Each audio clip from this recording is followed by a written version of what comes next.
નમસ્કાર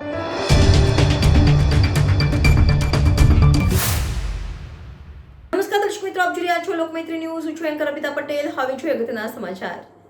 શિવજી કી સવારી દરમિયાન માંડવી પાસે ટોળા વચ્ચે મારામારીથી ઉત્તેજના ફેલાઈ હતી. પોલીસે ટોળું વિખેરી મામલો થાળે પાડ્યો હતો. ગત રોજ શિવરાત્રી પર્વ નિમિત્તે વડોદરા શહેરમાં રાજમાર્ગો પરથી પરંપરાગત રીતે શિવજી કી સવારી નીકળી હતી, જેમાં ખૂબ જ મોટી સંખ્યામાં શિવભક્તો જોડાયા હતા. ચોખંડીથી ગેટ અને માંડવી તરફ સવારી આગળ ધપી રહી હતી. ત્યાં ડીજેના સ્પીકર પાસે ડાન્સ કરી રહેલા કેટલાક યુવકો વચ્ચે એકાએક મારામારી શરૂ થઈ હતી. અલબત્ત બંદોબસ્ત માટે પોઈન્ટ ઉપર હાજર રહેલી પોલીસ દોડી આવી હતી અને મારામારી કરી રહેલ ટોળાએ વિખેરી નાખ્યું હતું. ત્યાર પછી સવારી શાંતિપૂર્ણ રીતે આગળ વધી હતી. ઉલ્લેખનીય છે કે પોલીસ તંત્ર દ્વારા ચુસ્ત બંદોબસ્ત ગોઠવાયો હોવાના પગલે શાંતિપૂર્ણ રીતે શિવજી કી સવારી સંપન્ન થઈ હતી.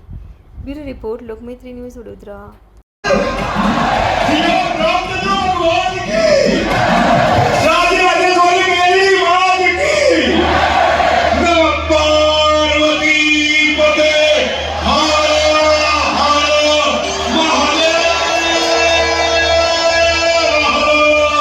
લોકમૈત્રી ન્યૂઝ સાથે જોડાયેલા રહેવા અમારા યુટ્યુબ ચેનલને સબસ્ક્રાઇબ કરી ફેસબુક અને ઇન્સ્ટાગ્રામ પેજને લાઇક અને શેર કરો.